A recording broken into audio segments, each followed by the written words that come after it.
Up next, we have a very prominent speaker, Dr. Balakrishnan Valliyot from Kannur.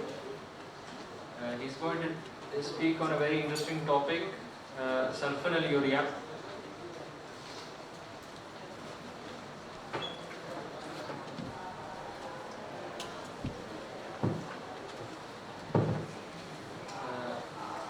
He is the Professor of Medicine, Kannur Medical College, and Head Research Division at Medical College.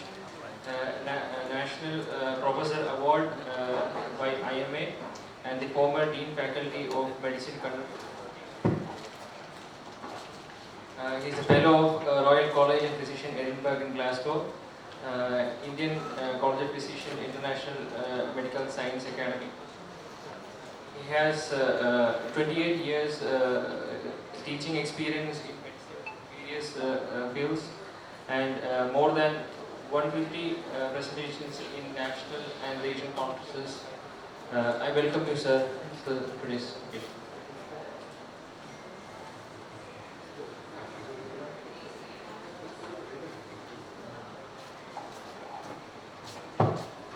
A very good afternoon to all. At the outset, let me thank Dr. Jyotived's team for this invite and for the exemplary hospitality extended by his team. So today I will be discussing on the role of sulphonyl urea in the current medical practice.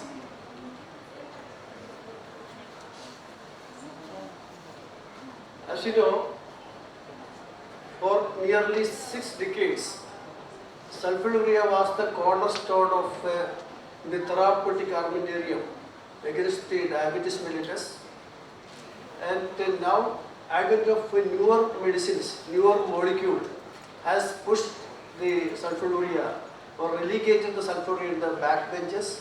I know often you hear a lot of discussion, talks, and if you go to the other side of this world, you will be hearing that this is the time to abandon sulphonyl urea, this is the time to dismantle sulphonyl urea, is it a toxic drug?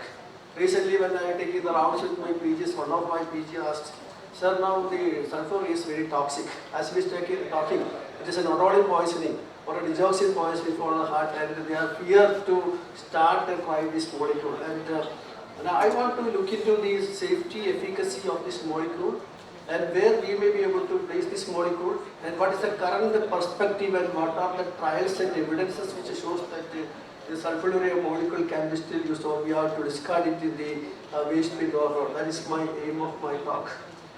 Now the discovery of sulphonyl urea is quite accidental, and the Marcel, Jabot and the Augustus laboratory while conducting research on the sulphonyl urea molecule against the antibacterial activity on typhoid has actually found out that a lot of cases where hypoglycemia was there, and as such this finally evolved into a molecule called sulphonyl urea, and the hypoglycemic efficacy was well proven by these people, and by 1950 we got the chlorpropamide and then carbutate and all this molecule, and again the first generation molecule, the tolasamide, acetoxamide, all came into the market in a short period. By 1960 we have got a large number of first generation sulphonyl urea available, and this is a it's a potent molecule which has got a unique mechanism of action where it combined to the sulphonyl urea receptors which is extensively distributed in the pancreas. We have got sulphonyl urea 1, 2, A and B in another area, but this binds to the sulphonyl urea, and there is the potassium dependent ATP channel has got blocked. There is sudden influx of the calcium, this leads to membrane depolarization and ample amount of insulin secreted to the system, and this is called the secretagogue. It's very potent and very good drug for liberating or releasing the insulin. Now we have got several molecules for several category of sulphonyl urea available, the first, second and the third generation. Now there is a confusion regarding whether it is actually third generation. Somebody told us in the imiprid and extended glycoside MR on the third generation, but actually we have got a large number of first and second generation sulfur urea molecule, and this all just like the Pandava, you know, the Arjuna and the Bhima, all are same, but they have different characters and attitude, and the efficiency is very different. So don't categorize sulfur urea all the same. It has got a differences in the molecule, its actions, the durability, side effects, etc. But when you talk about sulfur urea, all are dangerous, and that is taken. Now I want to tell you that the off late, we have filtered the molecule for sulfur urea, and the glyc acid and glycerate, the second generation molecule, is still excellent drug which we may be able to discuss, and probably the first generation chlorpropamide and all the drug, I do agree, probably there may be some problem, and that's not in use also. Now the 2018, the banning best lecture by the Deforza has made a paradigm shift in our understanding of the pathophysiology of type 2 diabetes. Since there is a flurry of new molecules has entered, and you know that focusing. Now from a initial glucose-centric point, now we are moving to a cardiocentral area of diabetic management, and as such, there are number of molecules are evolving, and of course, I also made a presentation of SGLT, SGMA, and so many other presentations. I did it on other molecule. I know the efficacy, utility, and where we have to place that molecule. But still, when a new textile shop and new restaurant is starting, everybody is running to that, whether they are comfortable with the other shop or not. This is what actually happened in the therapeutic arena of in our current practices. Everybody is going and jumping into new molecule. This is dangerous. I don't know whether we have much time, so I will be going a little fast. But I want to convince you, some of this notion generated is by the new generation molecules, and the companies and the people and the speakers are not actually based on any the solid scientific data. So the first and foremost issue which has been discussed over years is that if you are consistently or prolonged use of sulfur urea decreases your beta cell and it destroys the beta cell. That is a issue which you have first. And you have to know that there are some strange trials which are done, and especially this trial is the one trial which looked into the destruction of the beta cell by high concentration of sulfur urea with the 5 to 2500 international concentration. And of course, it is found that when the concentration is more than 100, probably there is some beta cell destruction. And we are not using this 1000 and 2000 maybe an experimental to compare the efficacy and all those things.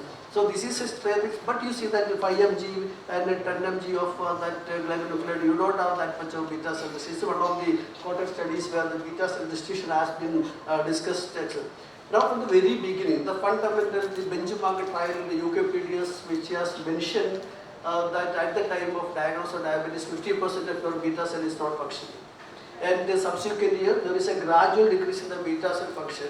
As such, by the end of 10 or 15 years, you will be having only 20 or 30% of the beta cell to have. And you know that you need not take sulfur urea, you need not take the other drug to have this. You have a diabetic, this is going to happen in the next 10 or 15 years. And again, now we have got the better understanding on the pathophysiology of diabetes. You know that the glucotoxicity, lipotoxicity, genetic factors, and epigenetic factors, reactive oxygen species, and amino deposit, and it will destroy your pancreas, whether you take a medicine or you do not take a medicine. So how can you tell that it is because of this that the beta cell has got destroyed, and whether it is an innocent bystanders, that has to be discussed, and you don't have much studies to tell that this is what is going to happen. So we want to tell you that the beta cell destruction is a part and parcel of the pathophysiological process of diabetes, and if you are telling that this is the reason, then why you have the destruction even when you are not taking all those things. So that is not solidly proved, and this is a concept, and it need a further validation. Studies are very, very less on this aspect. But when you make a study, when the researcher found out that there is beta cell destruction, and they are having, this is an association that it might have. It's a cause and effect could not be established in such studies, and very, very scarce study. Now another issue which has been initially discussed is the university group diabetic program, which is a cardio safety is not established, and the study have got nearly 1000 people, where 26 people died and 16 people are using that chlorpropamide sulfur urea, and because of that the study was stopped early, and it is attributed that the sulfur urea is impairing the ischemic precondition, which gives a protective effect on the heart and preventing a further myocardial infarction complication and changing the energy kinetics of the cell, and this led to ischemic precondition, and that is what has been discussed. But I want to tell you that what happened to that UGPD trial? This is the Watergate of all research in the previous year. The selection criteria was made, the analytical this is again been not solid, and the conclusion again all went into wrong, and the scientific community all together rejected that UGPD, and now everybody is comparing the UGPD study to know how a proper study it was. And now after 45 years, when the speakers come with other molecules and liraglutide and things, and they are talking comparing with the UGPD study, which has been already rejected from this our scientific world, then why you have to again quote and compare this? Do you agree that? Now what happened now? Later come the advanced trial, nearly around 11,000 of the people has compared and found that if you use, and one of the glycoside was the molecule which has been used for this molecule, what actually happened? And this is 14% reduction in a major microvascular complication was being noticed when they are using. And again they found out that nearly for 15 years, 5 years, you may be able to reduce the HbA1c by using this molecule. And the study, you can tell the antidote of the other UGPD study is a benchmark trial which looked into the compared with the linagliptin with that of sulphonyl urea. They found out that the cardiovascular mortality, 3.3 MACE complication, everything is almost equal to with that of sulfonamide, sulphonyl urea, and that of linagliptin. That shows it is equal, not dangerous, and therefore the cardioprotective effect has been shown by the Carolina trial. And why you are not accepting the Carolina trial when you are talking about the cardiovascular safety? You are telling it is equal, same, and if it is equal, then what is the problem with that? Why again telling that is again cardiotoxic, the cardiovascular safety is not established. Again came the Tosca which compared with the pioglitazine with that of sulphonyl urea, found that the efficacy is same. You are telling that pioglitazine can be used to prevent the stroke, and it is useful in the fatty liver disease, and it has got A1C, so everything, and except for little weight gain, this was almost equal in the Tosca trial, that is also proved. And again the understudy the STAR trial, which again compared with the metformin, clemiped compared with the sitagliptin and metformin, that was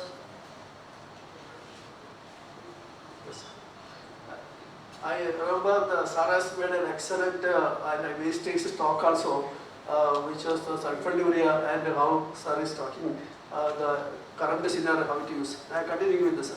And in the STAR study also, Sir compared and told that how it is equal in the increase in the weight, or is equal. No weight gain was to be noticed. The Steno trial again looked into when the molecule sulphonyl urea was used, found out that the renal and cardiac safety was also being established. And forget about all those things. Nearly 47 RCTs which looked into the cardiovascular safety of this molecule has proved that in the meta-analysis that it is a safe drug. Then what you want to accept? Then when you are again talking that sulphonyl urea is dangerous, it is toxic again. If you have got to convince in this much number of trials, which is convinced it is a cardiovascular safe. And now the another issue which has with the hypoglycemic effect of the sulphonyl urea, which lead to hypoglycemia, we do agree it is an extended action of the pharmacological action of sulphonyl urea second ago, and we cannot have the control how much to release in certain patients with that fact is controlled by several factors. But when you compare with that of the old molecule generation, glibenclamide and new glycoside or glimepiride, you see that if the hypoglycemic chances is nearly 36, now it is only 10%. And that too in the studies on the use of glycoside in the Ramadan by Sifri and study from Dr. Arvind from India, all compare the use of sulphonyl urea and the hypoglycemic effect, and they come that if you use a glycoside, almost it is only 6.2, a differences of less than 0.1 or 0.2% difference has been noticed. Is that because the active metabolite of the glimepiride do not have that much of a hypoglycemic effect to have. And again the other issue which I was talking, the weight gain. And you know the polyuria, polydipsia and the weight loss is the initial presentation of diabetes, which is the negative calorie balance.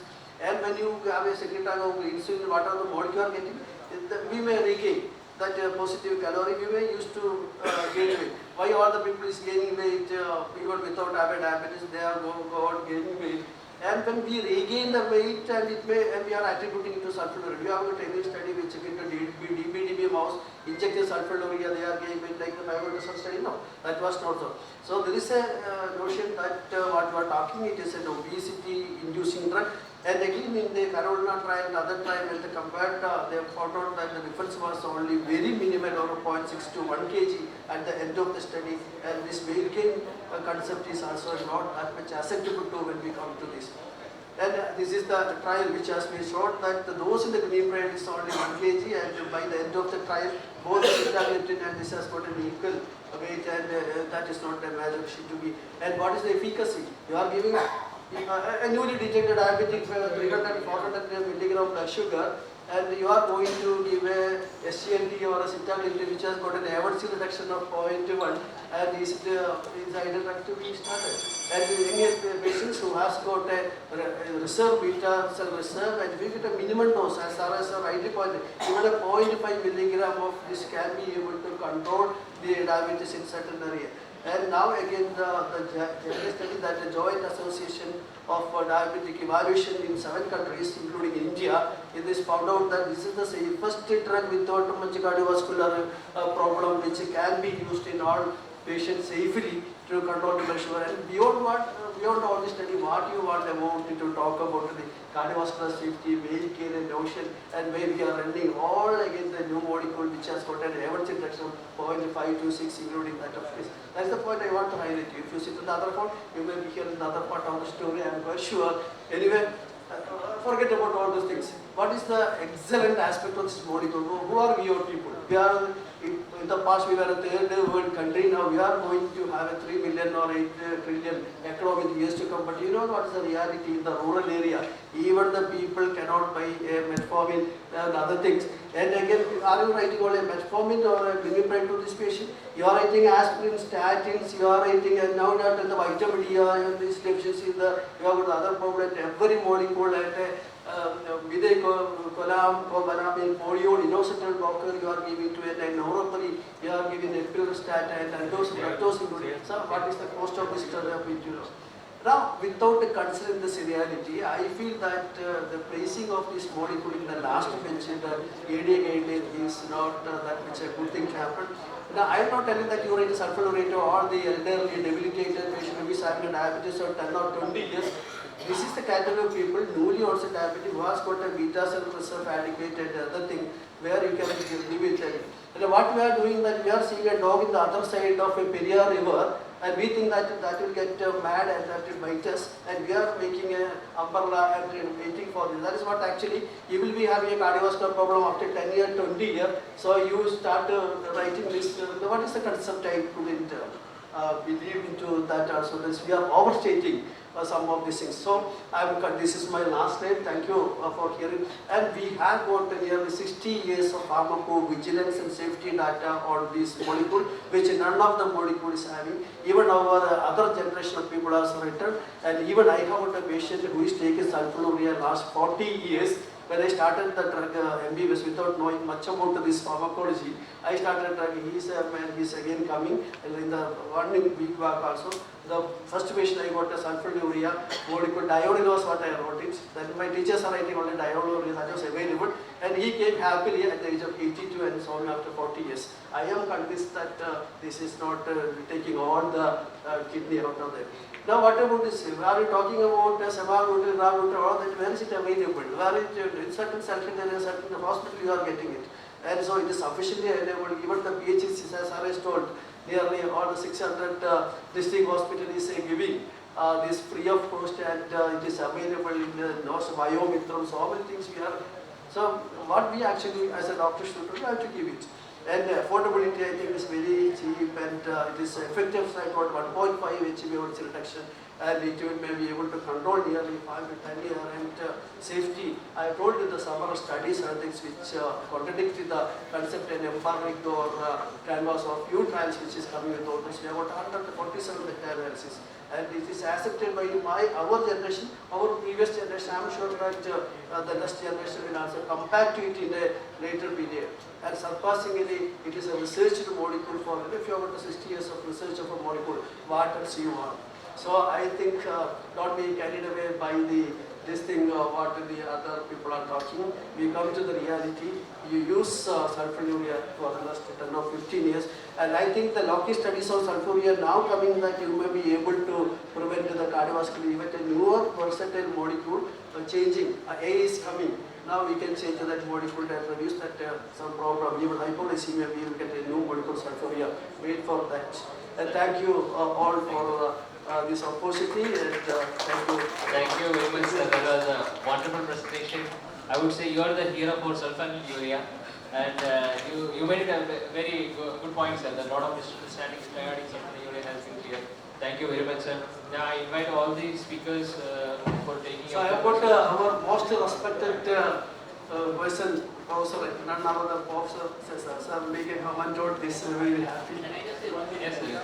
Now, we have coined a term which summarizes what Dr. said. We said that sulphonyl urea, glucose smart, cardio-safe. We call it glucose smart and cardio-safe. Now, this is a molecule which has been in the use. Today also, if you look to the formulary, it is one of the highest used drug in the IDF countries all over the world. So, it is a drug of a great molecule. It's glucose smart and cardio-safe. So, the other things have been kept to rest. And it's a drug to be used, and no other drug can bring down H1C by 2.5 to 3. Other drugs are -6, -0.6 only. So it's a very good drug. You have to use with caution. As you rightly said, Government of India, we have provided sulphonyl urea, namely glimepiride, to 636 primary health centers, CSCs, free of cost. So the drugs which Government of India also provides on them and encourages is glimepiride. You know, there has been, when a new avatar comes, I'm not comparing, don't mistaken me. Bhola Baba comes, all the old avatars go into hiding. So that is not the issue here. The drug sulphonyl urea has a great purpose to serve. We should not, when a new avatar comes, cannot throw the old avatars in the. So I think it's a drug which is a great use. Today also in our country it is used maximum. Other drugs have not reached that stage. Thank you very much.